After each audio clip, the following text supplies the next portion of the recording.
নহ'লে পৰিচয় হিয়াৰে চিনাকি জানো কোন হ'ব পাৰে নহ'লে পৰিচয় হিয়াৰে চিনাকি জানো কোন হ'ব পাৰে ল'ৰালিৰ ঘাটে ঘাটে উমলি থাকোঁতে অচিনা পাঞ্জয় লাগিলেহি ঘাটতে মোৰ অজানিতে দলনি দিলে নুবুজাকে মনতে মোৰ কুকুততে যৌৱনে ক'লে আজি সেয়া দিয়া দিয়া হিয়া দিয়া দিয়া। গান গাই শুনোৱাৰ কাৰণে ব্লগটো বনোৱা নাই। একচুৱেলি ব্লগটোৰ লগত বহুত কথা জড়িত হৈছে। আপোনালোকে গোটেই ভিডিঅ'টো প্লিজ চাই লওক, চাই ল'লে গম পাব। এই যে মৰম চেনেহবিলাকত এজন সম্পৰ্ক নালাগে একচুৱেলি, গম পাইছে না? মৰম কৰা মানুহবিলাকক পাহৰিব নোৱাৰি।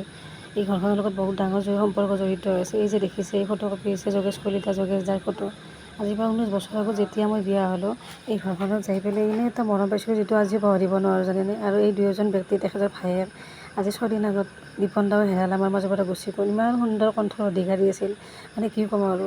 মই যেতিয়া নতুনকৈ বিয়া হৈ গৈছিলোঁ 19 বছৰ আগত, মানে তালুতেৰে গধূলি ফুৰাব লৈ যায় মোক। গ'লে মই গেটখন খোলাৰ লগে লগে ৰাইট চাইডৰ যিটো ৰুম আছে তাৰ পৰা এই গানটোৱে শুনি শুনি যাইছিল। ইমান মনত পৰিছে।